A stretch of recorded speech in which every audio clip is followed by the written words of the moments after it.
Do you want to take control of your life and create the future you've been dreaming of? Are you ready to make a change, but unsure how or where to start? Then don't go anywhere.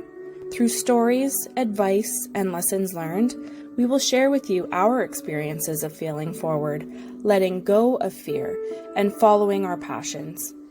Join me as we explore the power of failure and how it merely is a stepping stone to success. It's time to listen, learn, transform your life.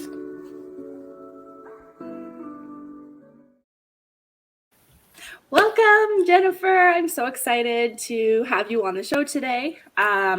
It's been so long. I feel like I haven't seen you like face to face in like a long time. I know. It's been a few years for sure. For sure. Thank you so much for having me. We've probably known each other for at least a decade. Yeah. I would say. Yeah, for sure. Yeah. Was it before I had Jaden? Yes, it was. Yeah, actually it was. I think you were pregnant with Jaden when we met. Oh, okay. How old is so we've known each other. He'll be 12. He'll be 12. Yeah. So we moved here 13 years ago, and I think I started with Mary Kay just after that. Okay, cool. Yeah. So for anybody who doesn't know our backstory, so that's how I met Jen. Is we were, Jen was on my Mary Kay team, and we both kind of went hard at that for a little while, and then we decided to follow our passions and go in other directions. I mean, I still sell Mary Kay to myself, and it's still the only product that I use. But yep, it's the only product I use too. It's funny, lifers. Oh, I know, right? It's and it's funny because like it's the only product I've ever used. So like if I were to go to like other than like, I mean, when I was in high school, I think I maybe used some different stuff, but otherwise, since I was 18, I have used Mary Kay only. So hopefully it will help me long term. That's right. Now that we've got our plug-in for Mary Kay there we go. Yeah. So Jennifer, what is your official title? So many industries and entrepreneurs out there all have their own personalized titles. Yep. I don't like being called a real estate agent. I like being called a realtor. I don't like the word agent. So what is yours? So funny enough, I don't like being called a travel agent. I view a travel agent as being an order taker, and I'm kind of everything but that. I like to say that I'm a travel consultant, that I have a consulting firm versus a travel agency, because I really like to get hands-on and in deep with customers. So really, I kind of go back and forth between travel consultant and travel experience specialist, just because I've been in the industry so long that I really feel that agent doesn't really encompass what I do. It's very businessy and not personal, I feel like. Exactly. Yeah. Like you can call up the airline and talk to an agent, to book that flight, or you can, walk into, Joe Blow agency and tell them what you want and book it. But I like to go in deep with my customers and really consult with them. And I feel like that's really what sets me apart. I really like the experience. Did you say experience consultant? Yeah. So travel experience I really specialist. Like that. Yeah. Or travel experience specialist. I really like that because you are helping people with their experiences, and obviously it's travel experiences. I love that. Exactly. Because you're helping them, with that experience. That's kind of cool. Yeah. How did you realize, or how did you come to realize that travel was what you wanted to pursue? Because I know for me, it happened at a very young age. So I'm curious. Yep. Well, it's funny because in high school, I really had no idea what I wanted to do. So I didn't know if I should go to college, if I should go to university, kind of what path I should take. So my guidance counselor did some aptitude testing with me, and it just kept flashing travel agent, like that is what you should be doing, or travel is what you should be doing, something in the travel industry anyway. Right. So I went for a high school co-op at American Express in Kingston. And I worked there. I absolutely loved it. I loved everything about the business, from handwriting tickets to learning, the code, the airport codes, everything. Like, it was very basic. And in those days, computers were relatively new, so everything was handwritten, And yeah, I just loved everything about the industry. And I begged them to hire me, and they said, yeah, I'm like, okay, I'm ready. I don't need to go to college. I don't need to go to university. Let's do this. Yeah. And my manager at the time, the manager there at American Express, she said to me, no, we want you to go off to college, make sure that this is exactly what you want to do, take the course, get life experience. And then if it's really what you're passionate about, come back. So off I went to college for 2 years and then went back. And the rest is history. Basically, she hired me. I worked there for a number of years, and basically that's the story. I've been in the industry 30 years now. So wow, I had no idea it was 30 years. I thought it was like a new thing. No, I didn't realize that. This is like this. I'm a lifer. Yeah. Oh, like you've almost been doing this almost as long as I've been alive. Yeah. Thank you. Yeah. I'm aging you now. I know. No, I really actually feel like I'm getting old, and I know I am, and it's a scary process. Tell me about it. Yeah, I'm turning 50 in 2 months. So yeah. Oh, well, you look fabulous for 50. Thank you. So was there a trip that inspired you to do this full time, or what's the story behind like when you finally decided, okay, this is what I'm going to do? How did that sort of conspire? Did you go back to American Express? You said you did? I did. Yeah. After I graduated from college. Now we did a couple trips during college. So I was really, to get that experience. So I was really sure that this is what I wanted to do. So I went back and knocked on American Express's door and said, hey, I'm back. And I actually worked there for 7 years before I moved on to Toronto. So, it was definitely in my blood. And with my work at American Express, I got to take some familiarization trips with suppliers. So it really confirmed that this is exactly what I was meant to do. And I love traveling. I love the sense of adventure. And I definitely knew it was for me. I never thought I was ever interested in travel until like my first trip back in 2017. I decided to go to Ireland by myself. Yes. And it was like the most empowering friggin' trip of my life. I was just like, I did not realize that travel was this amazing. Like I didn't actually think that travel was something I'd be interested in. And now I'm just like, I'm craving it all the time. Last year I went on several trips.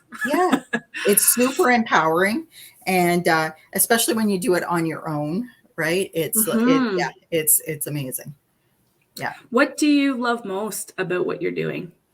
I really love working with people. Like serving my clients is really my passion.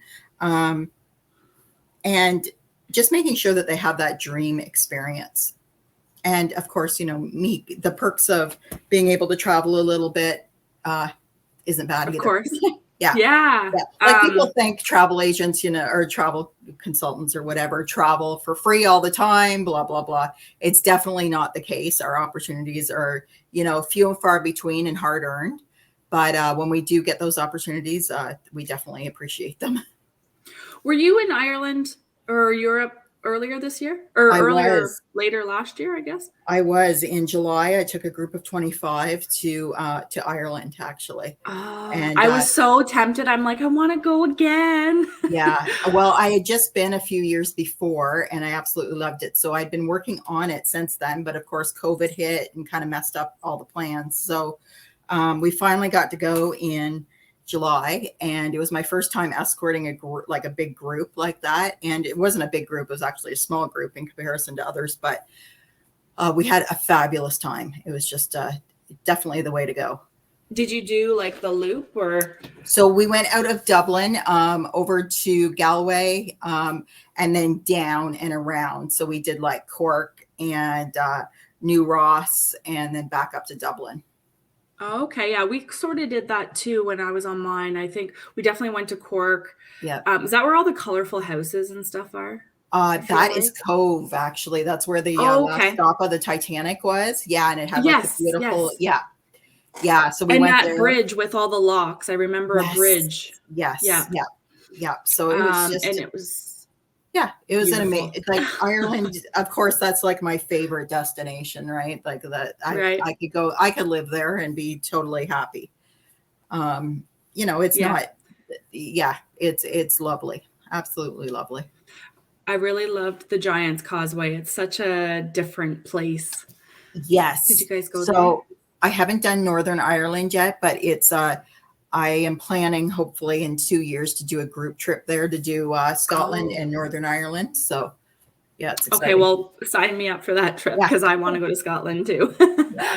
I kissed the Blarney Stone. I don't know. I think I had the gift of the gab Yes. Yeah. already, but But yeah, yeah. Well, it's funny. Blarney Castle was not originally on my itinerary, and I had a few travelers asking for it, and so I squeezed it in there. And it was nice. probably one of our favorite things we did on the trip. Just Blarney Oh, Castle itself, the gardens are just stunning, I and know the gardens are just breathtaking. yeah, yeah. So it was definitely worth squeezing that in for sure. You always think it's so touristy, but yeah, it was Mhm. fabulous, absolutely fabulous. We also went on. We also went on a. Um, it wasn't a catamaran. I don't know what it was. To over to one of the Uh, islands. yeah, yeah, absolutely. You probably Oh, went to it was. Inishmore or something like that. Yeah. Yeah. Oh man, it was like the most beautiful thing. And then Mhm. I was like, there's something so serene about this experience. I'm like, I can't figure out what it is that's so different. And then I realized like there's no trees. Right. Like It's it's very so flat. flat. Yeah, it's almost medieval in a way, right? Like when you look at Yeah, it. Yeah, yeah, yeah, yeah. It was absolutely. awesome. We took a horse ride around, and the one I think it was at that island where you could look over the cliffs, but it was like so windy, like it was like Yes. scary windy. Well, it's so funny because when I went like 4 or 5 years ago, we did the Cliffs of Moher by boat. So we got to see by boat. So I was like, Oh, I was cool. determined this time when we went that we had to do it by boat because it was just so beautiful and serene and you could really see the cliffs. Well, this time when Mhm. we went, wasn't it like the worst weather day ever? Oh We were no. up and down and up and down. Everyone was seasick. It was just Ooh. horrendous. So I'm like, okay, maybe next time we'll do it a different way. Yeah. The sights are worth it though, I guess, in the end. They are. Yeah. It looked very Harry Potter-ish for sure. It was, yeah. Yeah. Oh, that's funny. If you could I t like I rem drown out the people throwing up in the background, it was fun. Oh, no.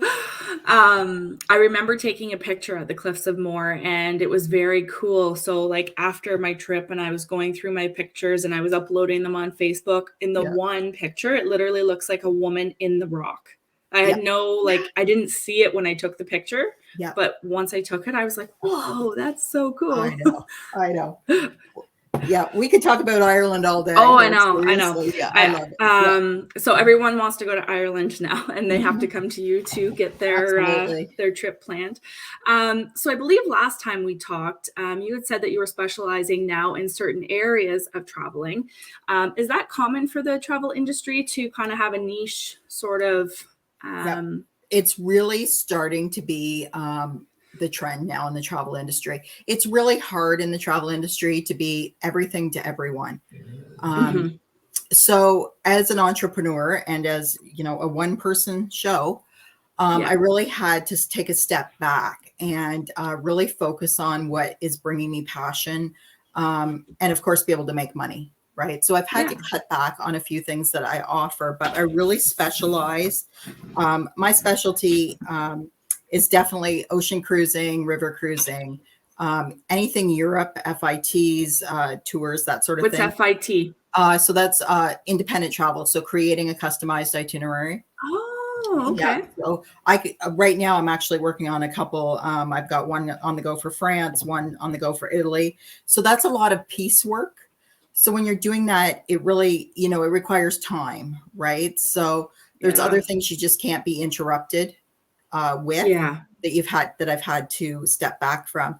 And of course, small group touring is really my number one passion. yeah, And I think as my independent business grows, I will be niching that back even further. yeah. Yeah, because Well, I'm because you'll be an expert, right? exactly, Yeah. exactly. Like So I've the always more been a you do it. generalist versus, being a specialist in one area. And it's just not sustainable at this point in Mhm. travel. Yeah. So you're going to see that a lot more. Um, just because it's just not sustainable in this day and age. Yeah. Right.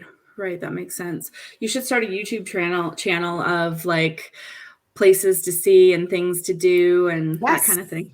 I should. I'll add that to my free time. Yeah. Yeah, right? Because you have so much of that, I'm sure. Have you run into any obstacles while working in this industry? Have there, like with COVID, for example, was that obviously with everybody whether they worked or that they were, an entrepreneur, everybody experienced. Well, Michelle, let me tell you about obstacles because, being in the industry for 30 years, I have seen it all and been through it all from 9/11 to SARS to H1N1 to suppliers going belly up, airlines collapsing, and now throw COVID in there. So yeah, I'm not quite sure how I've lasted 30 years, but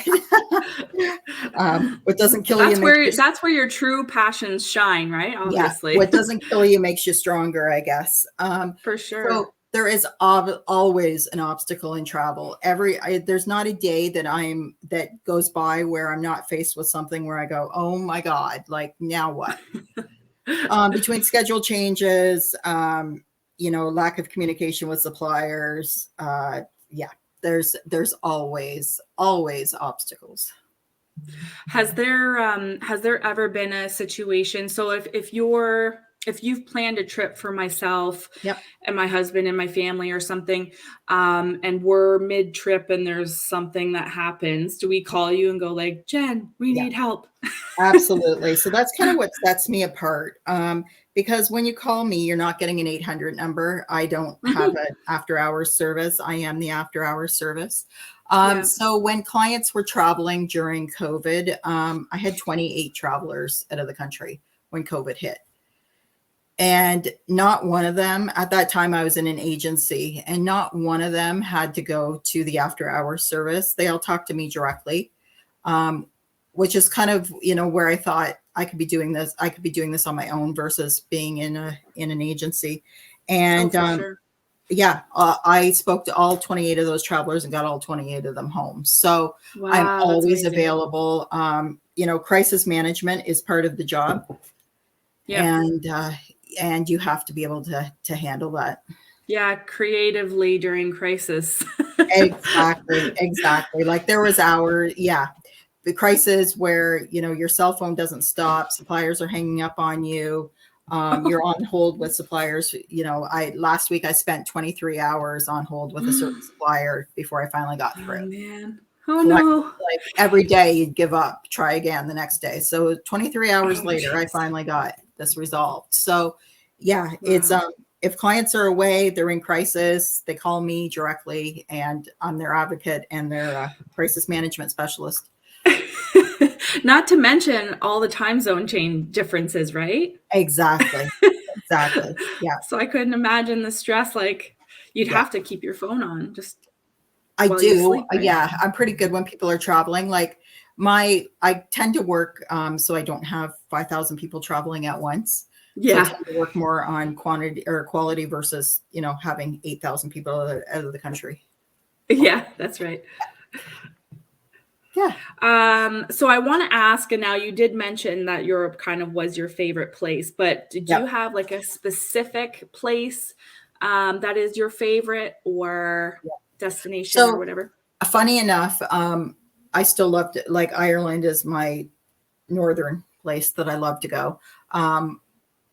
I'm not the big city lover. I think next time I go back to Ireland, I'd actually like to stay in a little place called Bunratty. It was a really neat little place. Or I would like to stay probably near Blarney. Actually, Blarney's super interesting little town. So those are my favorite. But if I have to say somewhere in the Caribbean, as an example, I love the Dominican, Jamaica.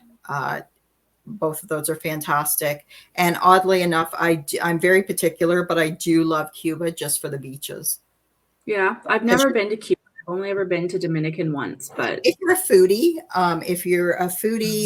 and you are a luxury client, Cuba is not for you. Right. But if you're just going Oh, because for, I am a foodie. yeah, so you would absolutely despise Cuba. But I go for the beach and the people Yeah.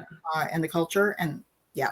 So yeah, that's why I go to Cuba. But funny enough, I do a lot of Portugal, and I'm actually going to Portugal on the 11th of February. Yeah, I was invited by the tourist Exciting. board to a trade show there, so I'm really excited to check that out. And I've heard that that's quickly going to become my favorite destination. So, Oh, that's exciting. Have you ever been to Peru? I just read the Celestine Prophecy book, yeah, and okay. now I'm like, I really want to go to Peru. You know what? Peru is one place I haven't been, and yeah, it's definitely on my bucket list. Everyone that I have sent absolutely comes back transformed for sure. Oh, I'm gonna have a travel list like I know. 1,000 places long. Yeah. So if there was someone out there wanting to get their foot into the travel industry now, like in today's world, Yeah. what does that process look like? So, well, it can look like a number of things, actually. There's people that have just, quit their career or retired, decide they're going to be get into the travel business, and they walk into an agency and get hired. I don't recommend that. You really need to have a bit of an education behind you regarding the travel industry. Right. And you need to be TICO certified, first of all. In Ontario, it's a requirement to be What's the certification? yeah, the certification is under the Travel Industry Council of Ontario. Okay. So you need to get your TICO certification. And you really need to work a requirement in Ontario is that even if you're an independent agent like I am, you have to work with, be part of a host agency. So Okay. my host agency is actually out of Montreal. It's called, Global Access. But anybody getting into the industry, they really need to choose their host carefully and make sure that they're going to get that training and really understand what the Mhm. industry is about. It's not just about, the fun and sun and traveling. It's being able to sustain the ups and downs, being Mhm. able to handle crisis because they come along. And even some days, even after 30 years, I'm like, how in the world am I going to solve this problem? And Right. I just couldn't imagine being new walking into the industry right now. It's Yeah. just, there's just so much change. And especially since COVID, that you Yeah. just really, you have to make sure you're going to get the proper training, work in an actual agency. Don't go out on your own. And make sure that that agency is providing you with the training that you actually need and the understanding of the industry today. Yeah. So you think that getting into an agency first is the most important, and then kind of going out on your own, or did I Absolutely. listen to that Um, wrong? Yeah. Okay. yeah. Yeah, being on your own is tough. And I'll Yeah. tell you, even after my experience in the industry, yeah, if you don't know Yeah. what you're doing, being out on your own can be extremely costly. Right. So you need that agency experience. Just Yeah. waking up today and deciding you want to be a travel agent tomorrow and looking for a host agency and then starting as a travel agent, I don't recommend it. You really need to Right. go through the trials and tribulations of being in an actual agency. Yeah. And so the college course that you can take, or the Mhm. college courses that you can take, I remember one of my roommates back in college was Yep. taking hospitality and tourism, or whatever it was called. Is Yep. that Yep. so those courses, do they sort of correlate and connect to the travel industry, or is that just kind of like a Absolutely. generalized?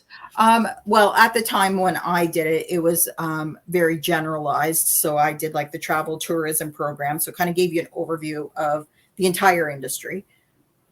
Then I did travel merchandising, which kind of gave you more of a agency experience.